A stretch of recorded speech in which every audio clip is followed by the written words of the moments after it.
55 থেকে 57 বছর আগে। আমার পথ চলতি ভালোবাসা।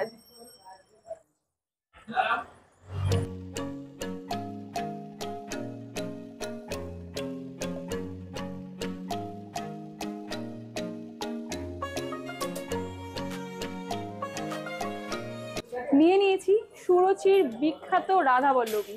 টেস্ট করে দেখা যাক। 7 টাকা করে এক একটা রাধাবল্লভীর দাম। সম্পূর্ণ নিরামিষ খাবারের সন্ধানে আমি আজকে এখানে চলে এসেছি। গরম গরম রাধাবল্লভী আর এইরকম ঘন আলুর তরকারি, খোসা সমেত আলুর তরকারি, ভিতরে কিন্তু এইরকম পরিমাণে স্টাফিংস রয়েছে, বিউলির ডালের পুর ভরা থাকে, কচুরি, রাধাবল্লভী, এগুলো হচ্ছে আমার পথ চলতি ভালোবাসা। যেখানেই দেখি সেখানেই দাঁড়িয়ে পড়ি। আজকে আমি শিয়ালদার এখানে এসেছিলাম একটা কাজে, তাই এই কচুরি না খেয়ে তো বাড়ি যাওয়া যাবে না। ব্যাস চলে আসলাম দৌড়াতে সুরুচির দোকানে। অসাধারণ টেস্ট। আলুর তরকারিটা খুব বেশি ঝাল না, মিডিয়াম ঝাল, আর রাধাবল্লভীটা খেতে যথেষ্ট ভালো। এরপর নিয়ে নিয়েছি ক্ষীরের চপ। এর দাম 10 টাকা। টেস্ট করে দেখা যাক।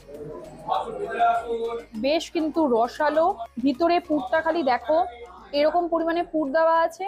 ক্ষীরের চপ তার মানে ক্ষীর তো অবশ্যই থাকবে। টেস্ট করে দেখা যাক। ক্ষীরের চপ আমার বরাবরই খুব প্রিয়, নয় ক্ষীরের চপ নয় মিষ্টি সিঙ্গারা, এই দুটো তো আমার মিষ্টির দোকানে গেলে চাই। এখানেও দেখে আমি আর লোভ সামলাতে পারলাম না, আমিও নিয়ে নিলাম। দারুণ টেস্ট, পুরো রসালো ক্ষীরের চপ, ভিতরে পুরো ক্ষীর দেওয়া রয়েছে। টেস্ট কিন্তু সত্যি ফাটাফাটি।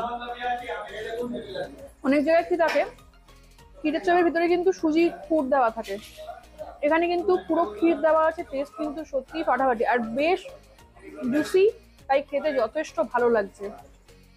দাম যেরকম নিচ্ছে খেতে যথেষ্ট ভালো। সকালবেলা কটায় খোলে? 6:30। আর রাত্রিবেলা? 9:30। প্রতিদিন খোলেন তাই তো? প্রতিদিন। আর সম্পূর্ণ নিরামিষ?